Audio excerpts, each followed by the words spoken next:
Shalom yang diberkati Tuhan. Di video kali ini saya mau berbagi apa benar sih bahwa dalam hidup itu selalu ada kata terlambat. Ya, karena banyak banget orang yang selalu bilang udah telat, udah terlambat, udah nggak mungkin bisa lagi. Nah, kita akan belajar sesuatu, termasuk kita ngomongin apakah sudah telat, apakah sudah terlambat jika kita melakukan kesalahan. Nah, dalam hidup itu kita tidak pernah lepas dari yang namanya kesalahan, kekurangan, ataupun kelemahan. Tapi seringkali terkondem dan terhakimi karena omongan orang yang bilang udah telat, gak mungkin bisa lagi. Akibatnya justru ketika kesalahan itu terjadi, maka bukannya kita bangkit, tapi malah kita dihakimi. Apalagi zaman sekarang itu ada orang-orang yang hadir justru menghakimi orang lain. Makanya ketika salah, ketika lemah, ketika jatuh, bukannya ditolong, malah ditodong. Bukannya ditolongin, malah diomongin. Yaitu kan orang zaman sekarang lah ya, itu oknum. Tapi orang yang benar-benar mengenal Tuhan tidak akan pernah melakukan hal yang seperti itu. Nah, hal yang ingin saya bagikan adalah di dalam Alkitab ada seorang yang bernama Daud. Hari itu dia jadi otak pembunuhan kematian Uria. Jadi benar-benar apa yang dilakukan oleh Daud itu jahat banget. Sampai kemudian istri Uria diambil.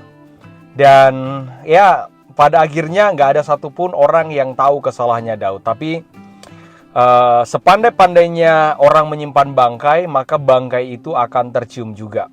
Pada akhirnya Tuhan menegur Daud lewat seorang nabi, namanya Nabi Nathan. Nah, bersyukurnya adalah ketika kesalahan yang dibuat oleh Daud diketahui oleh Tuhan dan Daud ditegur oleh Nabi Tuhan, maka seketika itu juga Daud mengaku salah, dia bertobat, dia bersimpuh, dia merendahkan diri di hadapan Tuhan. Nah, seringkali ketika ada kejadian di dalam hidup, orang selalu bilang udah telat, udah terlambat, nggak mungkin bisa. Makanya selalu saya suka bilang begini ya, hidup itu memang seperti ibarat kita memasak nasi. Tapi kalau nasinya udah jadi bubur, masih bisa ditambahin ayam atau daging babi supaya jadi bubur ayam atau bubur babi. Dan rasanya enak. Makanya jangan melihat pada kegagalan, jangan melihat pada kesalahan, dan kita mau dihakimi sampai kemudian kita tidak mau bangkit lagi. Pada faktanya adalah ketika Daud dia salah, dia bertobat, dia berubah, dia harus menuai dari kesalahannya. Tapi hidupnya tidak berhenti ketika nasi itu sudah jadi bubur. Karena pada faktanya adalah Tuhan terus melanjutkan karya di dalam Daud.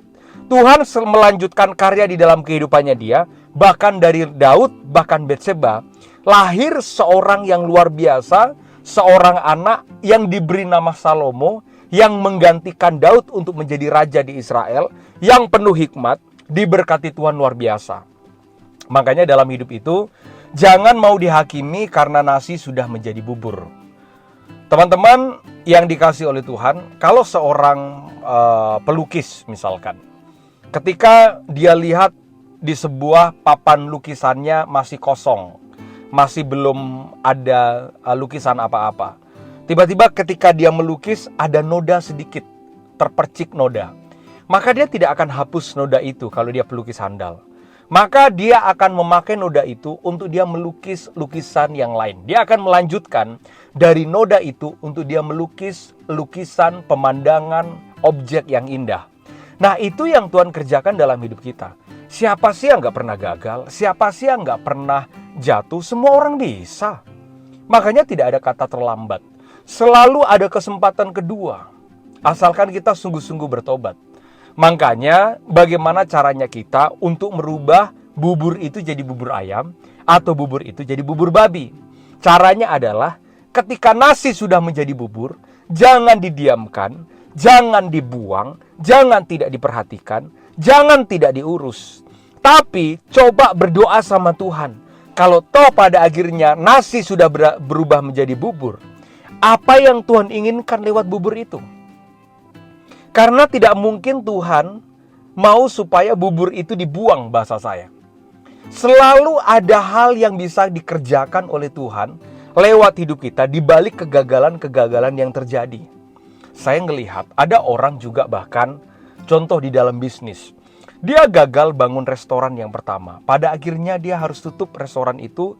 Dan dengan sisa-sisa tenaga, masih ada sisa-sisa dari nasi yang sudah jadi bubur itu. Akibatnya dia cuma jualan di pinggir jalan, tapi justru dia diberkati oleh Tuhan. Yang jadi masalah adalah kadang banyak orang yang nasinya sudah jadi bubur, maka bubur itu tidak diurus, malah bubur itu dibuang, bubur itu dilempar ke tempat sampah, padahal bubur itu masih bisa dikerjakan, dimakan, dibuat sesuatu. Makanya dalam hidup, saudara jangan berhenti pada kegagalan. Coba lihat, pelajari dalam Alkitab. Ada banyak orang-orang di dalam Alkitab yang mereka pernah gagal. Tapi justru dari kegagalan yang mereka lakukan, mereka memperbaiki kegagalan itu supaya tidak berhenti pada kegagalan, tapi berujung pada keberhasilan, sekalipun harus merangkak dari awal, harus merangkak dari nol lagi. Tidak apa-apa kalau kita harus memulai dari awal lagi, nggak apa-apa, nggak ada yang salah. Yang penting, jangan melihat kegagalan itu sebagai akhir dari kehidupan. Gagal itu cuma masalah jalan yang terputar. Kita terkadang Tuhan izinkan kita untuk jalan kita itu masih muter untuk sampai pada tujuan kalau kita mau bangkit lagi. Terkadang Tuhan izinkan kegagalan itu terjadi supaya kita memperbaiki diri. Makanya jangan berkata bahwa Pak semuanya udah gagal Pak. Ayo masih bisa diperbaiki. Apa sih yang gagal? Hubungan masih bisa diperbaiki. Apa sih yang gagal? Bisnis masih bisa diperbaiki. Apa sih yang gagal? Pelayanan masih bisa diperbaiki. Dalam hidup itu masih bisa. Apapun itu tidak ada yang tidak bisa. Kecuali kalau sudah mati ya udah selesai berarti. Tapi selama Tuhan memberikan kesempatan kita bernafas dan kita hidup, masih ada yang bisa diperbaiki dari kegagalan-kegagalan kita. Bahkan ketika salah, Daud berkata seperti ini, Tuhan, semua boleh Engkau ambil daripadaku, tapi satu saja Tuhan, jangan pernah Engkau ambil rohmu daripadaku. Kenapa Daud berkata seperti itu? Karena dia boleh gagal sebenarnya. Dia bisa gagal, dia bisa jatuh. Tapi tanpa kekuatan roh Tuhan, dia tidak akan pernah bisa untuk memperbaiki kegagalan itu menjadi sebuah keberhasilan dan kebahagiaan. Makanya ketika kita gagal, ketika kita salah, ayo kita dekat sama Tuhan. Tapi banyak orang, ketika dia sudah gagal, nasi sudah menjadi bubur, maka bubur itu malah dicampur dengan sampah. Banyak orang yang gagal dalam hubungan, dalam bisnis. Tapi yang dia lakukan, dia datang, dia mabuk-mabukan. Dia datang pesta pora, justru dia habiskan uangnya. Dia tahu dia gagal, tapi dia pesta pora. Dia tahu dia gagal, tapi dia lampiaskan dirinya untuk kesenangan yang justru membawa dia kepada kemalapetakaan. Ada juga orang yang gagal di dalam hubungan. Bukannya memperbaiki diri, tapi yang terjadi adalah dia justru hancurkan hidupnya dengan kesenangan-kesenangan yang justru membawa dia terjerat dalam kejahatan dan dosa. Atau mungkin ada orang yang sudah berdosa sekali, dia lakukan kesalahan. Mungkin dia sudah menghilangkan nyawa orang, dia sudah jadi pembunuh, dicap sebagai orang yang jahat. Ingat satu hal, dimanapun Anda berada, ingat satu hal, bahwa Tuhan itu sayang sama kita. Kasih Tuhan itu tidak pernah terbatas, sekalipun kita melakukan hal yang paling jahat di mata Tuhan. Kasihnya tetap sama, asalkan kita mau datang kepada Tuhan. Masih ingat nggak cerita ketika Yesus di atas kayu salib? Ada seorang penjahat yang berkata dan minta kepada Tuhan Yesus. Dia berkata, Tuhan ingatlah aku. Ketika bahkan di atas kayu salib, dia minta Tuhan mengingat akan dia. Sampai kemudian Yesus berkata bahwa hari ini juga engkau bersama-sama aku di Firdaus.